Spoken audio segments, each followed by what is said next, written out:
నమస్తే, నేను మీ కుప్ప పద్మిని. ఇన్నాళ్ళు మీ సపోర్ట్ ని నాకు అందిస్తూ, మీ ప్రేమని నాకు అందిస్తున్న ప్రతి ఒక్కరికి కృతజ్ఞతలు.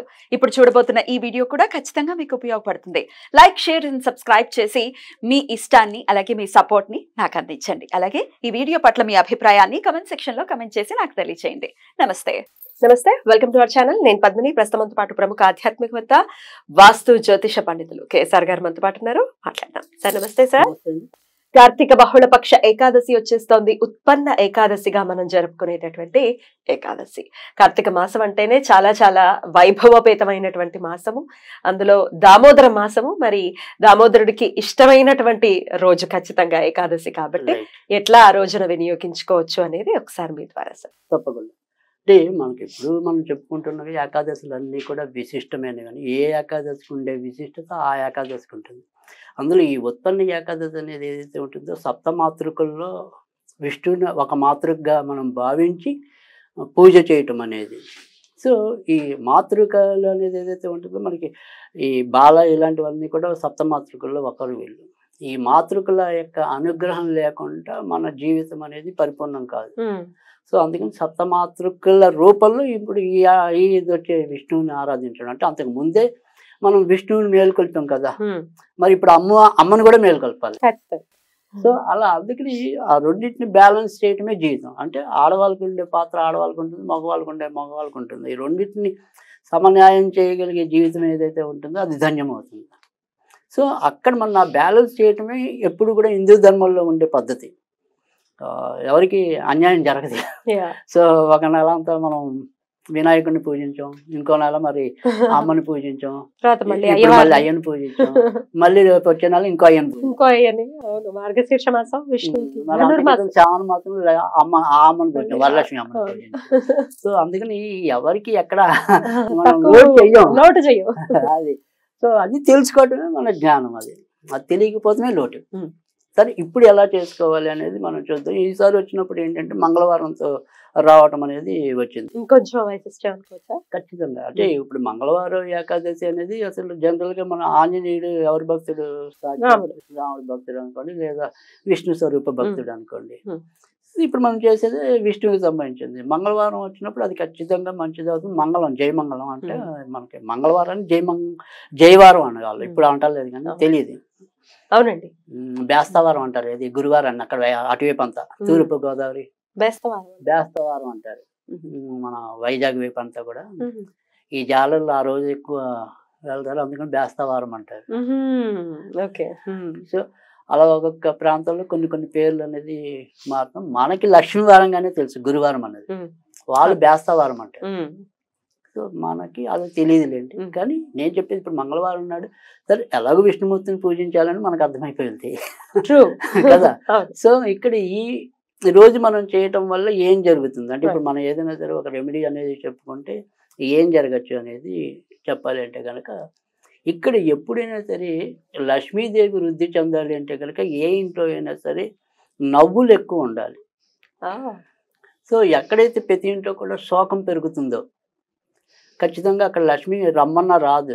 మీరు పదే పదే నన్ను భర్త కొట్టాడను లేదా భార్య తిట్టిందను ఇలా ఏడుస్తూ కూర్చోవటం వల్ల అమ్మ అనుగ్రహించదు. మీ మీద నాకు సానుభూతి కూడా ఒకరోజే ఉంటుంది.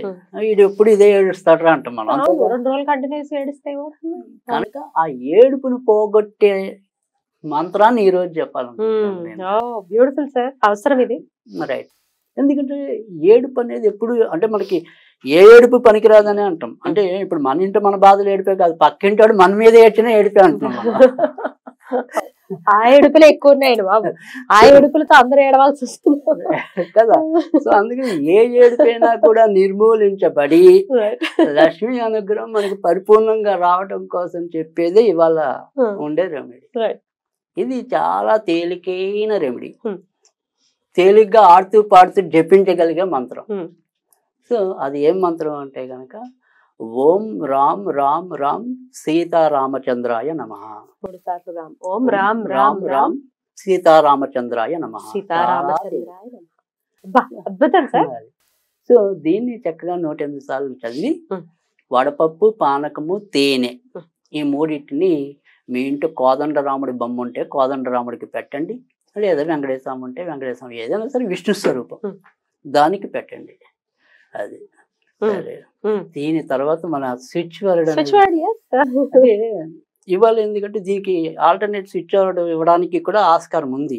అంటే ఇక్కడ మనకి ఏంటంటే ఇవాళ వచ్చేప్పటికి ఏకాదశి మంగళవారం అనేది ఇందాక మనం చెప్పుకున్నాం, ఈ మంగళంలో జయం అనేది ఉంటుంది కాబట్టి ఈ రోజు మనం చేసే ఏ సాధన అయినా సరే అంటే కొన్ని ఇప్పుడు మనం ఒక కాలభైరుడు కానీ ఇంకోటి కానీ ఏదైనా చెప్పినప్పుడు ఏంటంటే ఆ రోజు వాళ్ళకి సంబంధించిన పూజ చేయగలుగుతాం, లేదా ఆ రోజు ఆ సాధన వరకే చేయగలుగుతాం.